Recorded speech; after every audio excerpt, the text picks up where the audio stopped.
Bismillahirrahmanirrahim.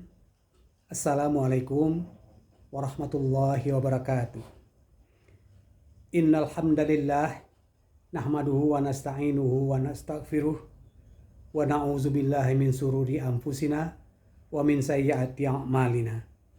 May yahdihillahu fala mudhillalah wa may yudlil fala hadiyalah. Asyhadu an la ilaha illallah wa ashhadu anna Muhammadan abduhu wa rasuluh.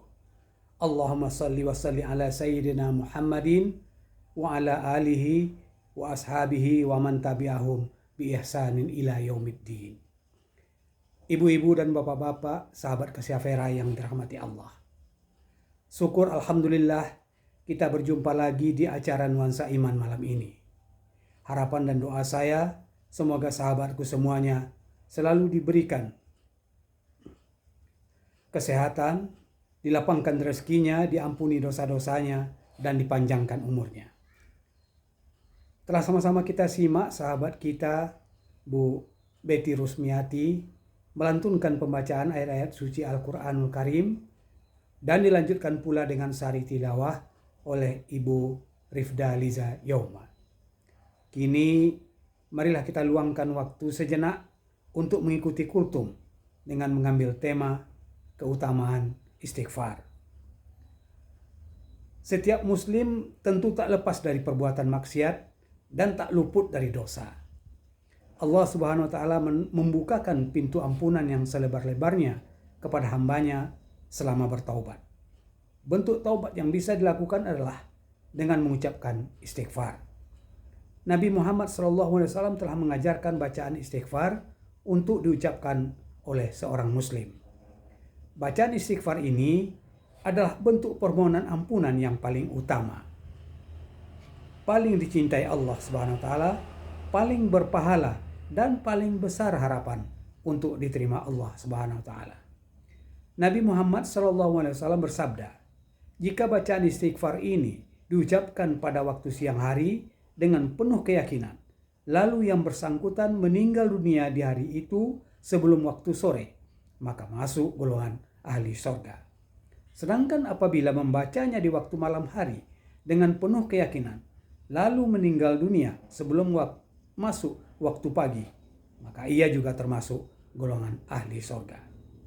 Seorang hamba yang berbuat dosa harus segera bertaubat kepada Allah. Jika ia menunda, maka dosa bertambah karena penundaannya itu. Taubat termudah yang Allah perintahkan yakni dengan mengamalkan bacaan istighfar. Mengucapkan istighfar adalah bagian dari doa atau zikir. Menurut Imam Ar-Raghib Al-Asfahani, istighfar diartikan sebagai permintaan atau permohonan ampun kepada Allah SWT yang diwujudkan dalam ucapan dan perbuatan. Jadi, istighfar adalah kalimat yang secara khusus ditujukan untuk meminta maaf atau taubat atas kesalahan dari dosa-dosa yang dilakukan karena melanggar larangan Allah Subhanahu wa taala. Kalimat istighfar yang paling sering diucapkan seorang muslim adalah astaghfirullah, yang artinya aku memohon ampun kepada Allah, dan astaghfirullahalazim yang artinya aku memohon ampun kepada Allah yang Maha Agung. Astaghfirullah wa atubu ilaih, aku memohon ampun kepada Allah dan aku bertaubat kepadanya. Ibu-ibu dan bapak-bapak sahabat Kasih Vera yang dirahmati Allah. Keutamaan istighfar diantaranya adalah, pertama, menghapus dosa. Keutamaan yang pertama dari istighfar adalah sebagai penghapus dosa-dosa kecil. Allah Subhanahu wa taala berfirman dalam surat Al-Anfal ayat ke-33 yang artinya, tetapi Allah tidak akan menghukum mereka selama engkau Muhammad berada di antara mereka, dan tidaklah pula Allah akan menghukum mereka sedang mereka masih memohon ampunan. Kedua, mengabulkan doa. Keutamaan membaca istighfar selanjutnya ialah dikabulkannya doa-doa.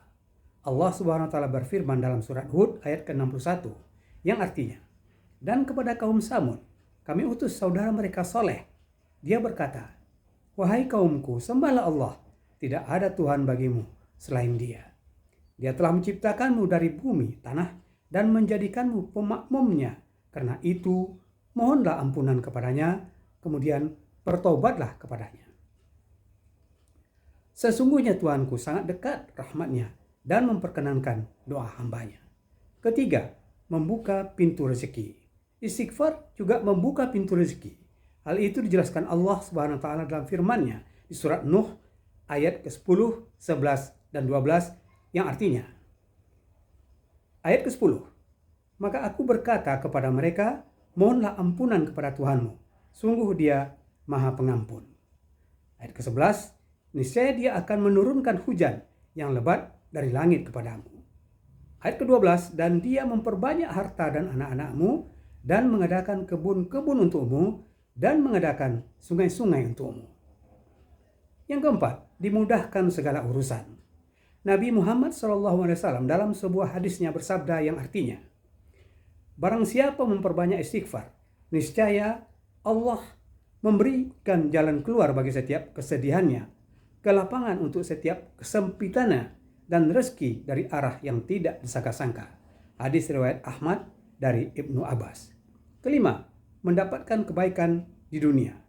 Rutin membaca kalimat istighfar dengan niat tulus dan ikhlas juga bisa mendapatkan ganjaran berupa kebaikan di dunia. Firman Allah SWT dalam surat Hud ayat ketiga yang artinya, dan hendaklah kamu memohon ampunan kepada Tuhanmu dan bertobat kepadanya. Niscaya Dia akan memberi kenikmatan yang baik kepadamu sampai waktu yang telah ditentukan.